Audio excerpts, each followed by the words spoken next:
नमस्कार दोस्तों, स्वागत है आप सभी का SRL एकेडमी के यूट्यूब चैनल पर। कैसे आप सभी लोग? उम्मीद करते हैं कि आप सभी लोग होंगे स्वस्थ होंगे, मस्त होंगे, मजे में होंगे। दोस्तों, आज के इस वीडियो के अंतर्गत हम मत्स्य पालन के बारे में देखने वाले हैं। हम देखने वाले हैं कि मत्स्य पालन के अंतर्गत क्या क्या शामिल होता है। मत्स्य पालन केवल मछली पालन ही नहीं होता है, बल्कि जल के अंदर जिन अन्य जीवों को भी पाला जाता है, जैसे झींगा पालन, और उसके साथ साथ में मोती संवर्धन होता है, वो भी इसके अंतर्गत शामिल किया जाता है। इन्हें हम कलेक्टिवली एक साथ हम एक्वाकल्चर के नाम से भी जानते हैं। एक्वाकल्चर का मतलब हो गया है कि जल संवर्धन, जल के अंदर हम किसी ना किसी जीव का क्या करवा रहे हैं, संवर्धन करवा रहे हैं, जिसके अंतर्गत आपका मछली पालन भी आता है, जिसके अंतर्गत आपका झींगा पालन भी आता है, और जिसके अंतर्गत आपका जो ये मोती संवर्धन है, पर्ल कल्चर है, वो भी शामिल होता है। तो आज के इस वीडियो के अंतर्गत ये तीनों चीज हम देखने वाले हैं, और इसी के साथ हम जो हमारा जंतुओं का आर्थिक महत्व वाला जो टॉपिक था उसको आज कंप्लीट कर लेंगे। इससे पहले भी हमने 3 वीडियो हैं, उनके अंतर्गत जंतुओं के आर्थिक महत्व के बारे में बताया है, और उसमें हमने मधुमक्खी पालन, मुर्गी पालन, पशु पालन, रेशम कीट पालन, लाख कीट पालन, ये सब कुछ देखा है। तो ये सब कुछ आप पिछले वीडियो में जाकर देख सकते हैं। बाकी आप सभी लोगों को यदि इन टॉपिक को ध्यान से समझना है तो आप वीडियो को पूरा जरूर देखें। साथ साथ में यदि आप पहली बार हमारे चैनल पर आए हैं, पहली बार हमारी वीडियो को देख रहे हैं, तो आप हमारे चैनल को सब्सक्राइब भी जरूर करें। आप सभी लोगों को हमारी ये वीडियो अच्छे लगे तो वीडियो को लाइक और शेयर करना बिल्कुल ना भूलें। तो शुरुआत करते हैं हम मत्स्य पालन की, किसके साथ? मछली पालन के साथ। हालांकि मछली पालन का जो ये व्यवसाय है, ये प्राचीन समय से चलता आ रहा है। प्राचीन समय से जो जल स्रोत होते थे, चाहे से वो समुद्र हो गए, चाहे से नदियां हो गई, चाहे से कोई तालाब या जलाशय हो गया, उसके अंतर्गत मछलियां हैं, उनको पकड़ा जाता था, और ये हमारे भोजन के रूप में काम में आती हैं। तो अब हम देखते हैं कि मछली पालन कैसे किया जाता है। तो देखो, मत्स्य पालन होता है, इसको कलेक्टिवली हम एक्वाकल्चर कहते हैं। और मत्स्य पालन के अंतर्गत आपका तालाब या झील या नदी या मान लो कोई कृत्रिम जलाशय है, ये बाकी तो क्या तो प्राकृतिक हो गए। मान लो हमने खुद ने कोई ऐसा एक पोंड बनाया है, एक ऐसा क्या बना लिया है, तालाब बना लिया है, और उसके अंतर्गत हम मछली पालन कर सकते हैं। तो इसके अंतर्गत मुख्य रूप से मछलियों और झींगा होता है। मुख्य रूप से किस किस का? मछली का और झींगा होता है। उसका क्या किया जाता है? वैज्ञानिक तरीके से पालन पोषण किया जाता है, ताकि उससे क्या क्या मिल सके? एक तो हमें भोजन मिल सके, और व्यापार के लिए अत्यधिक मात्रा में मछली प्राप्त की जा सके। इन सभी को हम क्या कहते हैं? मत्स्य पालन या एक्वाकल्चर कहते हैं। तो मत्स्य पालन में हम मुख्य रूप से मछली पालन और झींगा पालन को तो शामिल करते ही करते हैं। शुरुआत में हम देखते हैं कि मछली पालन कैसे किया जाता है। अब मछली पालन का एक तरीका तो होता है प्राकृतिक। मछली पालने के लिए एक तरीका तो होता है हमारा क्या? प्राकृतिक। कि प्राकृतिक में क्या होता है कि हम खुद वैसे पालने में फोकस नहीं करते, उनको पकड़ने में। जो मछुआरे होते हैं, ये समुद्र के किनारे या नदियों के किनारे जाते हैं और जाल की सहायता से उन मछलियों को केवल पकड़ते हैं, और इनमें कोई वैज्ञानिक विधि काम में नहीं ली जाती है। तो मत्स्य पालन के प्रकार कौन कौन से हो गए हैं? देखो, एक तो हो गया प्राकृतिक मत्स्य पालन। इसके अंतर्गत किसी नदी में, झील में, समुद्र आदि प्राकृतिक जल स्रोत होते हैं, वहां से केवल मछलियों को पकड़ा जाता है। और मछलियों को पकड़ने वाले जो लोग होते हैं, उन्हें हम क्या कहते हैं? मछुआरे या फिशरमैन कहते हैं। तो ये तो कोई ऐसा कोई बड़ी बात नहीं है, ये तो हम प्राचीन समय से करते आ रहे हैं, सभी जगह पर ऐसा किया जाता है। दूसरा होता है कृत्रिम मत्स्य पालन। जो वास्तव में मत्स्य पालन है वो ये है, इसके अंतर्गत किसी तालाब या कोई टैंक बना लिया या हमने कोई ऐसा जलाशय बना लिया, उसके अंतर्गत वैज्ञानिक तरीके से मछलियों का क्या किया जाता है, पालन किया जाता है। उनके लिए भोजन की व्यवस्था भी हम खुद करते हैं, उनके लिए स्वास्थ्य वगैरह की भी देखभाल हमें करनी पड़ती है। तो ये सारी चीजें उसके अंतर्गत देखी जाती हैं और फिर एक निश्चित समय के बाद में वहां से मछलियों को क्या किया जाता है, पकड़ा जाता है। इसके बाद में एक होता है मिश्रित मत्स्य पालन। मिश्रित मतलब कंपोजिट फिश कल्चर। इसके अंतर्गत क्या होता है, एक ही तालाब के अंतर्गत कई प्रजातियों की मछलियां होती हैं, उनको एक साथ पाला जाता है ताकि पानी की सभी परतों का उपयोग है वो आसानी से या पूरा तरीके से किया जा सके। अब देखो ये क्या है, हम क्या करते हैं कि जब मत्स्य पालन करते हैं, मछली का पालन करते हैं, तो किसी जलाशय या तालाब के अंतर्गत करते हैं। अब इसके अंतर्गत हम एक ही प्रजाति की मछली नहीं रखते हैं। सामान्य तौर पर जो मत्स्य पालन होता है वो मिश्रित मत्स्य पालन होता है। और मिश्रित से क्या मतलब हो गया कि इसके अंतर्गत हम अलग अलग प्रजाति की मछलियां होती हैं उसको पानी में छोड़ते हैं, जिससे क्या फायदा होता है। देखो कुछ मछलियां होती हैं वो पानी की सतह पर रहती हैं, मतलब ऊपरी परत के अंतर्गत रहती हैं, कुछ उससे नीचे रहती हैं, कुछ उससे भी नीचे रहती हैं, और कुछ एकदम नीचे पेंदे वाले जल के अंतर्गत रहती हैं। अगर मान लो हम एक ही प्रजाति की मछली ले, मान लो वो बीच में रहती हैं तो बीच में ही रहती हैं, वो ऊपर रहती है तो ऊपर ही रहती हैं, तो जो भोजन, मान लो हम ऐसी प्रजाति काम में ले रहे हैं जो ऊपर रहती है सतह पर, तो जो नीचे की तरफ भोजन है, जो पेंदे के अंतर्गत, जलाशय के पेंदे में जो भोजन है वो कैसे काम में आएगा। तो इस कारण से सामान्य तौर पर जो एक जलाशय होता है इसके अंतर्गत अलग अलग प्रजाति की मछलियों को पाला जाता है, जिससे कि जो भी इसके अंतर्गत हम भोजन डाल रहे हैं या जो भी पादप प्लवक वगैरह उग रहे हैं उन सभी का उपयोग हो सके और हम ज्यादा से ज्यादा उससे क्या प्राप्त कर सके, उत्पादन प्राप्त कर सके। क्योंकि यहां पर हमारा मुख्य उद्देश्य क्या है, ज्यादा से ज्यादा उत्पादन, जिससे कि हम ज्यादा से ज्यादा क्या प्राप्त कर सके, लाभ प्राप्त कर सके। तो यह हमें देखना है कि एक प्राकृतिक मत्स्य पालन हो गया, एक कृत्रिम मत्स्य पालन एक्वाकल्चर हो गया, और उसके अंतर्गत कृत्रिम में भी हम मुख्य रूप से कौन से को काम में लेते हैं, मिश्रित मत्स्य पालन को काम में लेते हैं। तो ये हो गए हम मत्स्य पालन के प्रकार। अब देखो भारत में मछली की कौन कौन सी प्रमुख प्रजातियां हैं जिनका पालन किया जाता है। देखो मैं हर बार बताता हूं, चाहे से हमने गाय की नस्ल पढ़ी हो, चाहे से हमने भैंस की नस्ल पढ़ी हो, भेड़ की पढ़ी हो, बकरी की पढ़ी हो, यहां पर जो आपको बताई जा रही हैं वो सामान्य तौर पर जो मछली पालन या जो अन्य नस्लें हैं जिस भी जंतु की हैं वो सामान्य तौर पर जो काम में आती हैं उनके बारे में बात की जाती है। होने को और भी बहुत सारी प्रकार की मछलियां हो सकती हैं, लेकिन इन प्रजाति की जो मछलियां होती हैं इनका पालन होता है वो सामान्य तौर पर किया जाता है, जिसके अंतर्गत कौन कौन सी होगी। देखो रोहू मछली फेमस मछली है, कतला, मृगल, कॉमन कॉर्प, ग्रास कॉर्प और सिल्वर कॉर्प, ये मछली की प्रजातियां हैं जिनका सामान्य तौर पर पालन किया जाता है।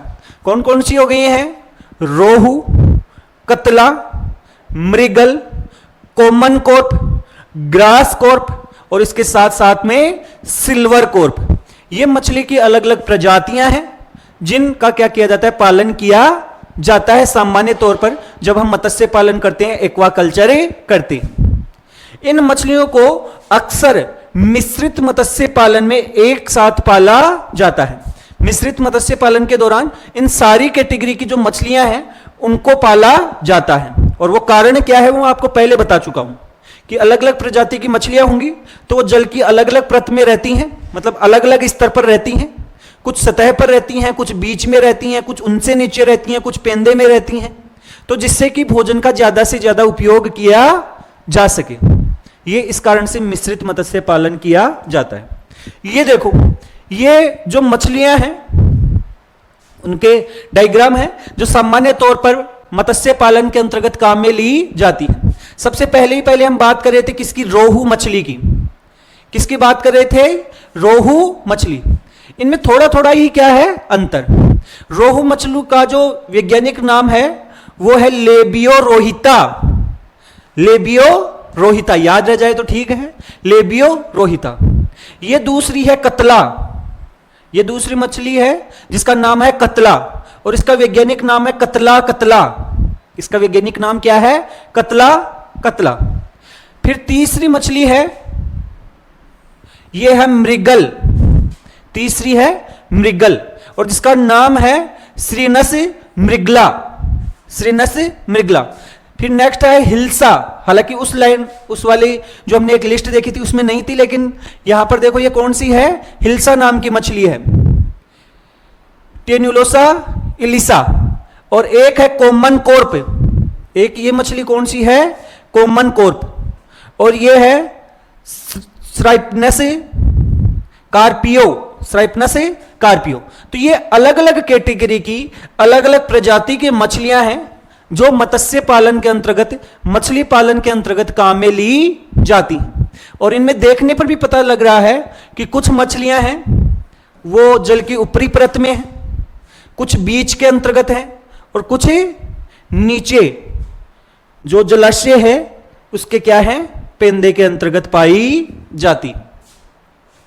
तो ये हमें थोड़ा सा क्या रखना है, ध्यान रखना है कि कौन कौन सी कैटेगरी की मछलियां होती हैं, इनका एक साथ पालन क्यों किया जाता है, कौन कौन सी आपकी पाली जाती है, यह आपको सामान्य तौर पर देखना है। इसके बाद में देखो, मत्स्य पालन के लिए उपयुक्त परिस्थितियां, हमें कौन कौन सी परिस्थितियां होती हैं, कैसी हमें स्थिति चाहिए होती है जिससे कि हम मछलियों से ज्यादा उत्पादन प्राप्त कर सके। देखो सबसे पहले हमें एक जलाशय चाहिए, क्या चाहिए, जलाशय या तालाब चाहिए। उसकी गहराई भी लगभग फिक्स होनी चाहिए, उसके अंतर्गत जो पानी है उसका तापमान बहुत ही ज्यादा ठंडा या बहुत ज्यादा गर्म ना हो, उस पानी का पीएच है वो भी संतुलित रहे, उसके अंतर्गत हम भोजन भी डालें। तो ये सारी परिस्थितियां हमें ध्यान रखनी पड़ती हैं कि तालाब है, हालांकि बहुत अलग अलग प्रकार के हो सकते हैं, लेकिन सामान्य तौर पर जो बढ़िया बेस्ट क्वालिटी माना जाता है वो 0.5 हेक्टेयर से 1 हेक्टेयर उसका क्या होना चाहिए, फैलाव अर्थात क्षेत्रफल होना चाहिए। पानी की गहराई लगभग 1.5 से 2 मीटर। तो मोटा मोटा आप ऐसे मान लो कि 5 से लेकर 6 फुट, 6-7 फुट के आसपास पानी की क्या होनी चाहिए, गहराई होनी चाहिए। तापमान 20 डिग्री सेंटीग्रेड से 30 डिग्री सेंटीग्रेड का क्या होना चाहिए, तापमान होना चाहिए। जल का पीएच 6.5 से लेकर 8.5, मतलब ना बहुत ज्यादा अम्लीय जल होना चाहिए और ना बहुत ज्यादा क्षारीय होना चाहिए, बीच का साख होना चाहिए। और उस पानी के अंतर्गत ऑक्सीजन है वो पर्याप्त मात्रा में होनी चाहिए, क्योंकि जो ये मछलियां हैं जिस ऑक्सीजन का उपयोग करेंगी श्वसन के लिए, वो जल में घुलित ऑक्सीजन का ही क्या करेंगे, उपयोग करेंगे। तो ये परिस्थितियां होती हैं, ये सामान्य तौर पर होनी चाहिए। मत्स्य पालन की प्रक्रिया के अंतर्गत क्या क्या अपनाया जाता है, देखो सबसे पहले हमें जलाशय की या तालाब की जरूरत होती है। किसकी जरूरत होती है, तालाब की या जलाशय की जरूरत होती है। तो सबसे पहले जब हम तालाब को तैयार करें किसी मत्स्य पालन के लिए, मछली पालन के लिए, तो तालाब बनवा लिया, उसको सुखाकर एक बार तैयार कर लो, ठीक तरीके से एकदम सूख जाए, तैयार हो गया, तो सुखाकर उसका साफ किया जाता है, एकदम साफ कर लिया। उसके बाद में उसमें चूना डालकर पानी की गुणवत्ता सुधारी जाती है। उसमें पानी भर दिया और पानी भरने के बाद उसमें क्या डाल दिया, चूना। चूने से क्या हो जाता है कि पानी होता है उसके अंतर्गत जो बैक्टीरिया वगैरह होते हैं, अन्य कोई सूक्ष्म जीव होते हैं, वो क्या हो जाते हैं, नष्ट हो जाते हैं, पानी साफ सुथरा हो जाता है, जिससे पानी की गुणवत्ता है, क्वालिटी है, वो बेस्ट हो जाती है। फिर इसमें खाद डालकर प्राकृतिक भोजन अर्थात प्लैंकटन बढ़ाया जाता है। इसमें खाद का मतलब अब वो गोबर वाला खाद नहीं है, लेकिन नॉर्मली कुछ अलग कैटेगरी का खाद है जो इसके अंतर्गत डाला जाता है, जिससे क्या हो कि उस पानी के अंतर्गत छोटे छोटे पादप हैं जो उग जाएं, जिन्हें हम पादप प्लवक कहते हैं, सेवाल जैसे सेक होते हैं, नॉर्मली सेवाल जैसे होते हैं, तो वो इसके अंतर्गत उग जाए।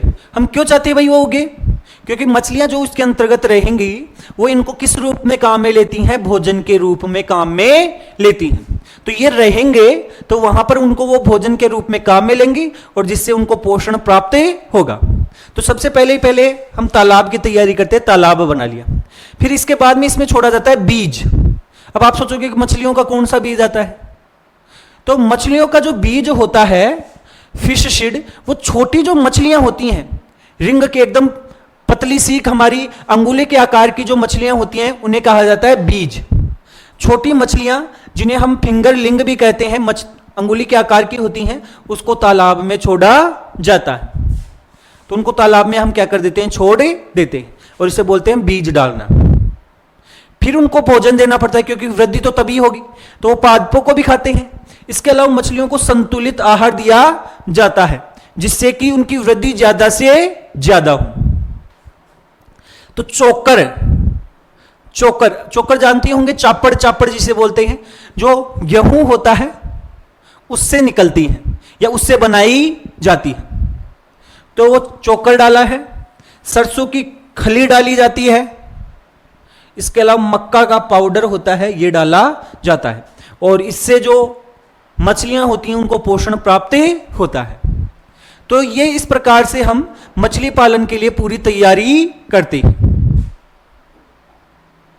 इसके साथ साथ में उनकी देखभाल भी करनी पड़ती है, कि पानी है, ऐसा नहीं है कि उसकी गुणवत्ता एकदम खराब होगी है, उसको टाइम टाइम पे साफ भी करना पड़ता है। तो पानी की गुणवत्ता की जांच की जाती है, उसको टाइम टाइम पे साफ किया जाता है, यह ध्यान रखा जाता है। इसके अलावा अगर किसी मछली की मान लो अंदर ही मृत्यु हो गई है, या उनके अंतर्गत कोई ऐसा रोग हो गया है, बैक्टीरियल इन्फेक्शन हो गया, वायरल इन्फेक्शन हो गया, मान लो कोई भी ऐसा इन्फेक्शन हो गया है, तो उसकी वजह से फिर वो सारी मछलियों को क्या कर सकती है, नुकसान पहुंचा सकती है। तो उसका भी ध्यान रखना पड़ता है। और तालाब में ऑक्सीजन की सप्लाई है, उसको भी थोड़ा बढ़ाना पड़ता है, जिससे उनको प्रॉपर मात्रा में ऑक्सीजन मिलती रहे। तो एक तरीके से उन मछलियों की क्या की जाती है, देखभाल करनी पड़ती है। मछली पकड़ना, अब देखो जो मेन काम था वो अब आ गया, क्योंकि मछलियों को हमने एक तरीके से उनकी वृद्धि करवाई है, और जब मछलियां बड़े आकार की हो गई हैं, अब उनको पकड़ना है, और पकड़ने के बाद में उनको बाजार तक ही पहुंचाना है। तो 6 से 10 महीनों के बाद में मछलियां होती हैं वो बाजार के लिए क्या हो जाती हैं, तैयार हो जाती हैं। तो इनकी वृद्धि होने में अलग अलग प्रकार की प्रजातियों की मछलियों को वृद्धि करने में अलग अलग समय लगता है। तो 6 से 10 महीनों के बाद में ये मछलियां होती हैं वो बिल्कुल तैयार हो जाती हैं, फुल साइज में हो जाती हैं, और उसके बाद में उनको पकड़कर कहां बेचा जाता है, बाजार में बेच दिया जाता है। और जब बाजार तक पहुंचाया जाता है उस दौरान भी इनका पूरा ध्यान रखा जाता है कि टेम्परेचर मेंटेन करके रखा जाए, उनको पहुंचाने तक एकदम बढ़िया ट्रांसपोर्ट की क्या हो, व्यवस्था हो। मिश्रित मत्स्य पालन का सिद्धांत, ये आपको बता दिया मिश्रित क्यों करते हैं। मछलियां होती हैं वो पानी की अलग अलग परतों में भोजन करती हैं, अलग अलग परतों में पाई जाती है, और वहां से अपना भोजन प्राप्त करती हैं। इससे तालाब का पूरा भोजन होता है उसका उपयोग हो पाता है। भाई अलग अलग परत में रहती हैं, तो वहां से वो अपना पूरा पोषण प्राप्त कर सकती हैं। देखो मछली है, और पानी की कौन सी परत में पाई जाती है, कतला मछली है, ये ऊपरी परत में पाई जाती है। रोहू है, ये मध्य परत में पाई जाती है। मृगल है, ये निचली परत में पाई जाती है। ग्रास कॉर्प है, ये घास खाती है तो नीचे पाई जाती है। और सिल्वर कॉर्प है, ये प्लैंक्टन, छोटे छोटे जो पादप प्लवक होते हैं उनको खाते हैं। तो इस प्रकार से ये मछलियां होती हैं, ये पाई जाती हैं। अब हम देख रहे हैं कि मत्स्य पालन के लाभ क्या क्या है, मछलियों का पालन क्यों किया जाता है।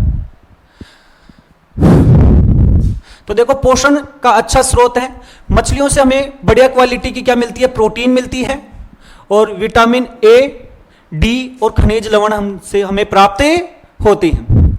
रोजगार का साधन है, ग्रामीण क्षेत्रों में रोजगार को ये बढ़ाते हैं। आर्थिक लाभ, कम लागत में अधिक लाभ देने वाला क्या है, व्यवसाय। निर्यात में योगदान, मछलियों और झींगों का निर्यात करके विदेशी मुद्रा प्राप्त होती है। खाद्य सुरक्षा, बढ़ती हुई जनसंख्या के लिए उच्च प्रोटीन वाला क्या होता है, भोजन प्राप्त होता है। तो अब हम देखते हैं कि हमारे राजस्थान से संबंधित जो मछली पालन है उसके लिए क्या क्या कुछ फैक्ट हो सकते हैं। क्योंकि हमारा जो एग्जाम होने वाला है ये राजस्थान से संबंधित है, तो यहां पर कुछ फैक्ट हैं जो राजस्थान से संबंधित हैं, इस कारण उनको साथ साथ हमें पढ़ लेते हैं। तो सबसे पहले देखो, राजस्थान एक शुष्क राज्य है। राजस्थान में हालांकि ऐसा कुछ है नहीं कि इसके पास आसपास में हमारे कोई समुद्र पड़ता है, शुष्क है, पानी की वैसे ही कमी है, लेकिन फिर भी यहां पर जो बांध है और इसके अलावा जो कृत्रिम जलाशय है वहां पर मछलियों का पालन किया जाता है। तो यहां पर बड़ी संख्या में बांध, झील और जलाशय होने के कारण से मत्स्य पालन तेजी से क्या हो रहा है, विकसित हो रहा है। और हमारे राजस्थान में जो 12 महीने बहने वाली जो नदी है वो एकमात्र नदी है चंबल नदी, और इस चंबल नदी के अंतर्गत मछली पालन किया जाता है। तो राजस्थान में मत्स्य पालन के लिए सबसे महत्वपूर्ण नदी जिसे माना जाता है वो होती है हमारी चंबल नदी। राजस्थान में मत्स्य उत्पादन मुख्य रूप से जो बड़े बांध हैं और जलाशय हैं उनके अंतर्गत किया जाता है। बांध में जैसे राणा प्रताप सागर बांध, यह भी हमारी चंबल नदी पर ही है। गांधी सागर बांध चंबल नदी पर है। जवाहर सागर बांध ये भी चंबल पे है। और कोटा बैराज, ये पूरे के पूरे चंबल नदी पर ही बनाए गए बांध हैं जहां पर मछलियों का क्या किया जाता है, पालन किया जाता है। तो मछली पालन में विशेष तौर से राजस्थान में कौन सी नदी हो गई है, चंबल नदी। इसके बाद में हम बात करते हैं कि राजस्थान में कुछ झीलें भी हैं जिनके अंतर्गत भी मत्स्य पालन किया जाता है। जयसमंद झील, उदय सागर झील और आना सागर झील है, इनके अंतर्गत मत्स्य पालन किया जाता है। राजस्थान में मत्स्य उत्पादन के लिए प्रमुख जिले कौन से हो गए, देखो अब जो चंबल नदी जहां से गुजर रही है, देखो कोटा, चित्तौड़गढ़, झालावाड़, इसके अलावा बारां और ये उदयपुर है, ये झीलों के कारण से है। तो इन जिलों के अंतर्गत मुख्य रूप से आपका मछली पालन का जो ये व्यवसाय है वो किया जाता है। मत्स्य पालन का विकास करने के लिए राजस्थान में एक विभाग बनाया गया है जिसे हम बोलते हैं राजस्थान मत्स्य विभाग। और यह विभाग है इसको प्रोत्साहन देने का क्या करता है, कार्य करता है। राजस्थान में मिश्रित मत्स्य पालन का प्रयोग किया जाता है, इसके बारे में हम पहले बात कर चुके हैं। तो मुख्य रूप से आपको याद रखना है कुछ बांधों के नाम, कुछ झीलों के नाम, और इसके अलावा हमें याद रखना है कि चंबल नदी। विभाग है राजस्थान मत्स्य विभाग, और जिले हैं उसके अंतर्गत आपका एक तो आ गया है झालावाड़, एक आ गया आपका कोटा, एक आ गया आपका बारां, और इसके साथ साथ में उदयपुर और चित्तौड़गढ़। तो यह हमारा किससे संबंधित हो गया है, मछली पालन से संबंधित हो गया है। हमने यहां पर देखा है कि मछली पालन जब हम करते हैं तो किस किस प्रकार का होता है, कौन सी मछलियों का पालन किया जाता है, मिश्रित मत्स्य पालन क्या होता है, मछलियों को मिश्रित मत्स्य पालन क्यों करते हैं हम, राजस्थान से जुड़े हुए कुछ विशेष तथ्य हैं उनके बारे में भी हमने देखा है। तो ये सब कुछ देखने के बाद में अब क्योंकि मत्स्य पालन है उसी से जुड़ा हुआ व्यवसाय है, वो होता है झींगा पालन। और झींगा है ये भी आपका मत्स्य के अंतर्गत ही शामिल किया जाता है। वैसे जो ये झींगा है ये एक कीट है एक प्रकार का, और ये जलीय कीट है। और जो भी कीट होते हैं वो आपके कौन से संघ में आते हैं, जंतुओं के ऑर्थोपोडा संघ के अंतर्गत क्या होते हैं, शामिल होते हैं। तो ये झींगा भी ऑर्थोपोडा संघ का क्या है, जीव। और ये झींगा होता है इसका भी उपयोग है लोग भोजन के रूप में करते हैं, सी फूड के रूप में इसका उपयोग किया जाता है। तो झींगा एक जलीय जीव है और ये ऑर्थोपोडा संघ का है। और ऑर्थोपोडा में भी एक वर्ग है जिसका नाम है क्रेस्टेशिया है, वर्ग है जिसके अंतर्गत ये आता है। इसका शरीर होता है वो खंडों में विभाजित होता है, अभी हम देखेंगे। शरीर पर खंड पाए जाते हैं, अलग अलग भाग पाए जाते हैं। और कंकाल होता है वो बाह्य कंकाल होता है, बाहर से ये कठोर होता है, अंदर से क्या होता है, मुलायम होता है। भारत में मुख्य रूप से जो प्रजातियां हैं, जो झींगा प्रजातियां हैं, भारत में झींगा पालन में मुख्यतः 2 प्रजातियां महत्वपूर्ण हैं, जिसमें से एक तो है टाइगर झींगा, अभी हम इसका डायग्राम देखने वाले हैं। एक है व्हाइट लेग झींगा, ये प्रजातियां हैं, ये मुख्य रूप से काम में ली जाती हैं। देखो इनमें से भी जो व्हाइट लेग झींगा है ये आजकल सबसे अधिक पाला जाता है, क्योंकि इससे बढ़िया मात्रा में क्या होता है, उत्पादन होता है। तो मुख्य रूप से पालने के लिए कौन से झींगा की प्रजातियां हैं? टाइगर झींगा और व्हाइट लेग झींगा। और इनके डायग्राम भी हम देख सकते हैं। यह भी आपको बता रहे थे कि मुख्य रूप से दो हैं, जिसमें यह है टाइगर झींगा, रंग देखो अलग है, और यह मुख्य रूप से खारे पानी के अंतर्गत पाला जाता है। खारे पानी का मतलब समुद्री जल के अंतर्गत ये मुख्य रूप से होता है। कौन सा? टाइगर झींगा। और यह है व्हाइट लेग झींगा। कौन सा है? व्हाइट लेग झींगा। और इसकी विशेषता यह है कि यह मीठे पानी में होता है, साथ साथ में इसकी उत्पादन होता है वो बढ़िया मात्रा में होता है। इस कारण झींगा पालन में मुख्य रूप से किसको काम में लिया जाता है? व्हाइट लेग झींगा को काम में लिया जाता है। अभी आपको बताया गया था कि इसका शरीर होता है वो खंडों में विभाजित होता है। देखो ये रहा शरीर में खंड, अलग प्रकार के क्या है? खंड हैं, बहुत सारी इसकी क्या है? पैर हैं। ये ऑर्थोपोडा संघ की विशेषता है। ऑर्थोपोडा संघ में हम पढ़ते हैं कि इनके जो उपांग होते हैं, मतलब पैर वगैरह होते हैं, अन्य उपांग होते हैं, ये संधि युक्त होते हैं, जोड़ों वाले होते हैं। तो देखो इसमें बहुत सारे क्या पाए जाते हैं? जोड़ पाए जाते हैं। इसके ऊपर की तरफ बाहर की ओर क्या पाया जाता है? कठोर कंकाल पाया जाता है। बीच में से क्या होता है? ये मुलायम होता है, और इसको बीच में से निकाल कर ही क्या किया जाता है? खाया जाता है। तो ये सी फूड में मुख्य रूप से माना जाता है। तो ये था हमारा झींगा। झींगे से संबंधित और कुछ तथ्य देखो, झींगों को संतुलित आहार दिया जाता है, जिससे कि इनकी वृद्धि है, उनका उत्पादन है, वो ज्यादा से ज्यादा प्राप्त किया जा सके। इसके अंतर्गत हम फिश मील, मतलब जो मछलियां होती हैं उनकी जो हड्डियां होती हैं उनका चूरा होता है, वो भोजन के रूप में इनको दिया जाता है। सोयाबीन मील, सोयाबीन के जो हम जब सोयाबीन में से तेल निकाल देते हैं, तेल निकालने के बाद में जो सोयाबीन के चंक्स बचते हैं ना, तो वो बुरादे के रूप में या एक तरीके से उनको पीस कर उनको दिया जाता है। चावल की चोकर, चावल की चापड़ होती है, चापड़ जब हम मोटा मोटा पीस लेते हैं तो उससे बनती है। लगभग 4 से 5 महीने के बाद में झींगे होते हैं, ये आपके बाजार में बेचने के लिए क्या हो जाते हैं? तैयार हो जाते हैं। अर्थात ये 4 से 5 महीनों के अंतर्गत एकदम बढ़िया तरीके से वृद्धि कर लेते हैं। झींगा पालन में एक रोग होता है जिसका नाम है व्हाइट स्पॉट डिजीज। सफेद सफेद क्या हो जाते हैं? धब्बे हो जाते हैं। तो व्हाइट स्पॉट नाम की एक डिजीज भी इनमें होती है। राजस्थान में मुख्य रूप से मीठे पानी का झींगा पाला जाता है। हालांकि ये बहुत ही ज्यादा व्यवसाय राजस्थान में नहीं है, फिर भी मीठे पानी में पाला जाता है। और मीठे पानी में मुख्य रूप से कौन सा होगा भाई? व्हाइट लेग झींगा, जिसे joint fresh water prawn, prawn का मतलब होता है झींगा, तो जॉइंट फ्रेश वाटर मतलब मीठे पानी में, तो मीठे पानी में हमें पता है व्हाइट लेग झींगा होता है, उसका पालन किया जाता है। उसकी विशेषता भी होती है कि उसकी वृद्धि होती है वो तेज गति से होती है, उत्पादन बढ़िया मात्रा में प्राप्त होता है, उसकी कीमत भी बाजार में क्या मिलती है? बढ़िया मिलती है। तो इस प्रकार से यह मत्स्य पालन से ही जुड़ा हुआ एक व्यवसाय था, जिसे हम बोलते हैं झींगा पालन। और अब हम देखने वाले हैं एक अलग प्रकार के व्यवसाय के बारे में, जिसे हम क्या बोलते हैं? मोती संवर्धन, पर्ल कल्चर।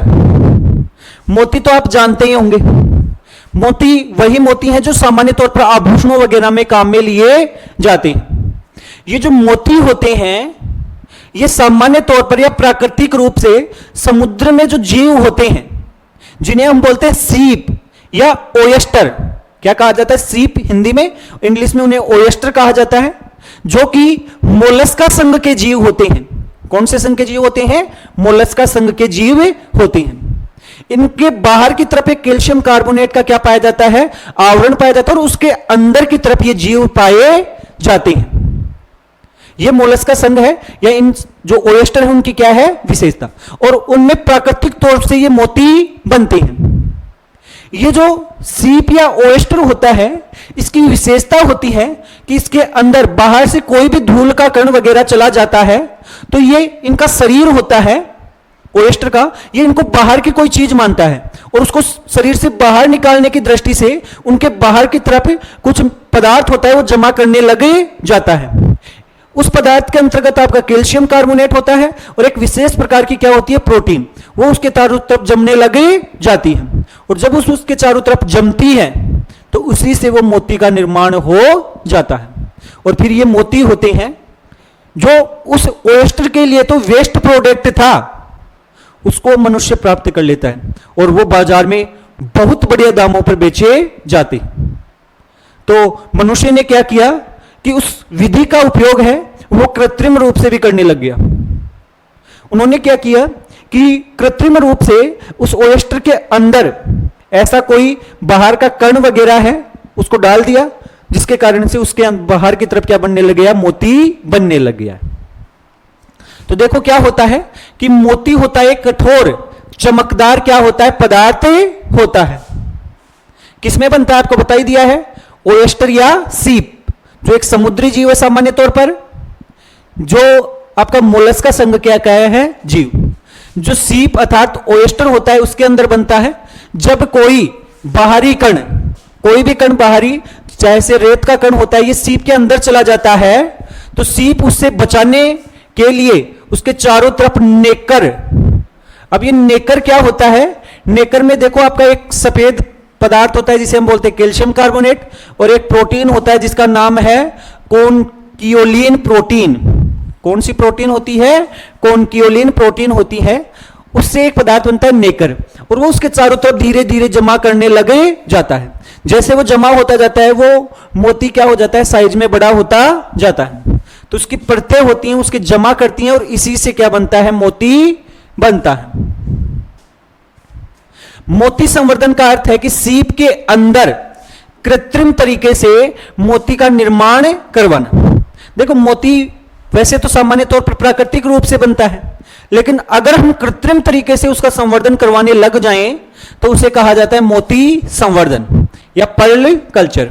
यह एक प्रकार की जलीय कृषि है अर्थात एक्वाकल्चर है, और जिसमें वैज्ञानिक विधि से सीप से मोती तैयार किए जाते हैं। जो सीप होता है सामान्य तौर पर काम में लिया जाता है वो है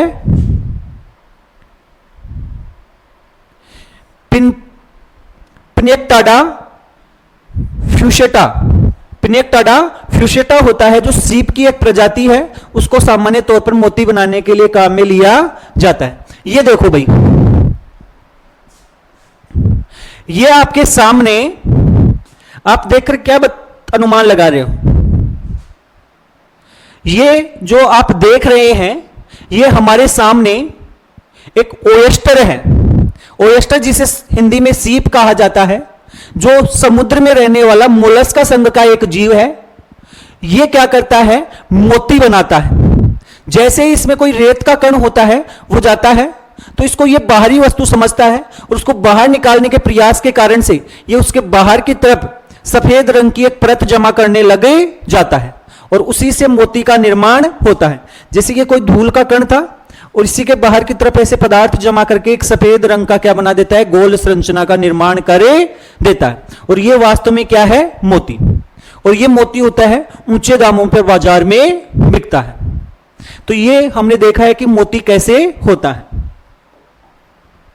देखो मोती संवर्धन की प्रक्रिया में क्या किया जाता है, सबसे पहले तो सीप का संग्रह किया जाता है। अगर हम कृत्रिम रूप से इसका पालन कर रहे हैं तो समुद्र वगैरह से वो सीप प्राप्त किए जाते हैं। तो तालाब, नदी या समुद्र से स्वस्थ सीपों को एकत्र किया जाता है। एकत्र करने के बाद में उनको क्या किया जाता है, सीप की तैयारी की जाती है। कहने का मतलब सीप को कुछ समय के लिए साफ पानी में रखा जाता है जिससे कि वो स्वस्थ हो जाए, साफ पानी के लिए अनुकूलित हो जाए। उसके बाद में उसमें न्यूक्लियस डाला जाता है। न्यूक्लियस क्या हो गया भाई, इसकी विशेषता है कि रेत वगैरह को कोई कण होता है उसके बाहर ये मोती बनाता है। ये तो प्राकृतिक विधि है। हम तो कृत्रिम रूप से बहुत ज्यादा मोती बनवाना चाहते हैं, तो हम क्या करते हैं, उसको खोलकर थोड़ा सा चिमटी की सहायता से उसको खोलकर उसके अंदर की ओर ऐसे बाहर से बना हुआ कोई कण डाल देते हैं। अब जैसे ही कण डालते हैं तो इसी सीप के अंदर एक उत्तक पाया जाता है जिसका नाम होता है मेंटल उत्तक। कौन सा उत्तक होता है, मेंटल। वो मेंटल उत्तक होता है इस कण के बाहर की तरफ धीरे धीरे पदार्थों का जमाव करने लगे जाता है, और जैसे जैसे वो पदार्थ जमते जाते हैं वैसे वैसे वो साइज में बढ़ता जाता है, और उसी से मोती का निर्माण हो जाता है। तो उस बाहरी कण को कहते हैं न्यूक्लियस, और उसको उस ओएस्टर के अंदर उसकी मेंटल परत के अंदर डालने की प्रक्रिया होती है, उसे बोला जाता है न्यूक्लियस डालना।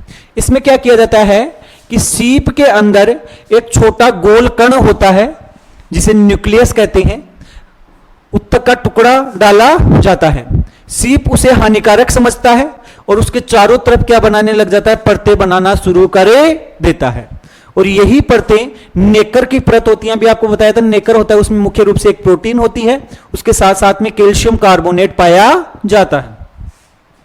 धीरे धीरे कई परतें बनकर इस मोती का क्या करती हैं, निर्माण करती हैं। अब जब ये कर दिया तो इसके बाद में इस ओएस्टर को, जिसके अंदर हमने न्यूक्लियस डाला है, उसको हम हमारा जो कृत्रिम जलाशय है या जो जल का जो भी स्थान है उसके अंतर्गत उसको रख देते हैं। तो सीपों को जाल या टोकरी में डालकर पानी में रख दिया जाता है। मोती का विकास लगभग 1 से 2 वर्ष में होता है पहली बार। तो लगभग 1 से 2 वर्ष में सीप के अंदर क्या बन जाता है, मोती बने जाता है। फिर मोती को निकाल लिया जाता है। परिपक्व होने के बाद में सीप को खोलकर चिमटी की सहायता से उस मोती को क्या कर दिया जाता है, निकाल लिया जाता है। अब जितना ज्यादा समय होगा उस हिसाब से उस मोती की क्या हो जाएगी, साइज हो जाएगी। और इन मोतियों का उपयोग है मुख्य रूप से आभूषणों वगैरह में किया जाता है। देखो ये पूरी चीजें, इस पूरी प्रोसेस को समझा रखा है कि मोती कैसे प्राप्त किया जाता है, मोती संवर्धन कैसे होता है। सबसे पहले हम सीप का चयन करते हैं। सीप मतलब ओयस्टर, समुद्र वगैरह से प्राप्त करते हैं। ऐसे सीप दिखते हैं, इतने साइज के होते हैं। फिर उनको खोलते हैं चिमटी के सहायता से। देखो ये चिमटी दे रखी है, उसकी सहायता से खोलते हैं। और खोलने के बाद में ये देखो कोई बाहरी कण होता है, उसको इसके परत के अंदर डाल देते हैं, जिस परत का नाम है मेंटल। उसके अंदर डाल दिया और डालने की प्रक्रिया को कहते हैं न्यूक्लियस प्रत्यारोपण, अर्थात न्यूक्लियस का डालना। उसके बाद में इस ओएस्टर को पानी के अंतर्गत ऐसे पिंजरे लगाए हुए हैं हमारे, उन पिंजरों के अंतर्गत रख देते हैं। फिर इनके अंतर्गत धीरे धीरे क्या बन जाता है, मोती बने जाता है। इस मोती को ऐसे चिमटी की सहायता से क्या कर लिया जाता है, निकाल लिया जाता है। तो इस प्रकार से मोती प्राप्त किए जाते हैं। कृत्रिम रूप से मोती का क्या किया जाता है, संवर्धन किया जाता है। तो ये सारी प्रक्रिया आप समझ गए होंगे। मोती के प्रकार देखो, एक तो प्राकृतिक मोती जो अपने आप बनता है समुद्र वगैरह में प्राकृतिक रूप से। एक होता है संवर्धित मोती जो हम खुद बना रहे हैं कृत्रिम विधि से। एक मीठे पानी के मोती जो तालाब और नदी मीठे पानी के अंतर्गत होते हैं। एक समुद्री मोती जो समुद्र में बनते हैं। मोती संवर्धन का महत्व क्या फायदा होता है भाई, देखो आभूषण उद्योग के लिए सबसे महत्वपूर्ण है। ग्रामीण क्षेत्रों के अंतर्गत इनसे अच्छा रोजगार प्राप्त किया जा सकता है। बहुत ज्यादा सेटअप की जरूरत नहीं होती है, तो ग्रामीण क्षेत्रों में रोजगार, कम निवेश में अधिक लाभ प्राप्त किया जा सकता है। और बढ़िया क्वालिटी के जो मोती होते हैं वो विदेशों में निर्यात भी किए जाते हैं। तो निर्यात से मुद्रा की प्राप्ति, आय की प्राप्ति होती है।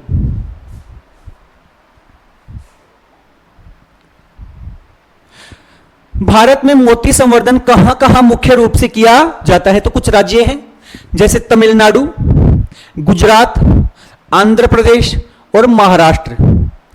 यहां पर यह मोती संवर्धन के प्रमुख क्षेत्र हैं भारत में। तमिलनाडु, गुजरात, आंध्र प्रदेश और महाराष्ट्र।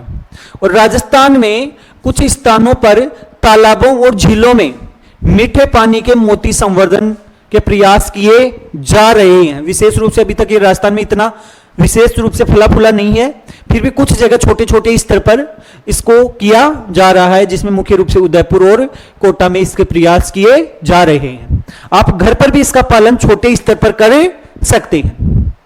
और ये नई नई प्रकार की जो आजकल तकनीकें आ रही हैं, नए नए प्रकार के जो रोजगार प्राप्त करने के साधन जो विकसित किए जा रहे हैं, ये आजकल की जनरेशन के लिए बहुत बढ़िया आय के क्या हो सकते हैं, साधन हो सकते हैं। तो नई नई तकनीकें आप सीख सकते हैं और ये आपके लिए बहुत फायदेमंद हो सकती हैं। तो ये सब कुछ हमने मत्स्य पालन के बारे में देखा है, हमने मछली पालन के बारे में देखा है, उसके साथ साथ में झींगा पालन के बारे में देखा है, और उसके साथ में हमने किसके बारे में देखा है, मोती संवर्धन या मुक्ता संवर्धन जिसे कहते हैं, पर्ल कल्चर कहते हैं, उसके बारे में देखा है। और इस प्रकार से हमारे जो जंतुओं का आर्थिक महत्व था, जो ये टॉपिक था, ये कंप्लीट होता है। और हमने जो लैब असिस्टेंट है उसकी जो बायोलॉजी का एक पोर्शन है, जूलॉजी वाला पोर्शन, उसके पूरे सिलेबस को आपका कवर करवा दिया है। हमारे पूरे वीडियो हैं, ये क्रम वाइज आपको हमारी यूट्यूब चैनल SRL एकेडमी पर मिल जाएंगे, जहां से आप इनको एकदम आपके सिलेबस के अनुसार देख सकते हैं। और ये गारंटी है कि अगर आप उन सभी को देखते हैं और उसके बाद में आप इस पूरी चीजों को देखेंगे, आप पाएंगे कि आप बहुत ज्यादा हैं, लोगों से बहुत आगे हो जाएंगे। कि यहां पर जो पढ़ाया गया है वो आपको बहुत छोटा नहीं, आराम से पूरी डिटेल में बताया गया है, जिससे कि आप प्रश्नों को बढ़िया तरीके से सोल्व कर सको। आप सभी लोगों को हमारा ये वीडियो है कैसा लगा है? अगर अच्छा लगा है तो वीडियो को लाइक और शेयर जरूर करें, और इसके साथ साथ में हमारे चैनल को सब्सक्राइब भी जरूर करें। धन्यवाद।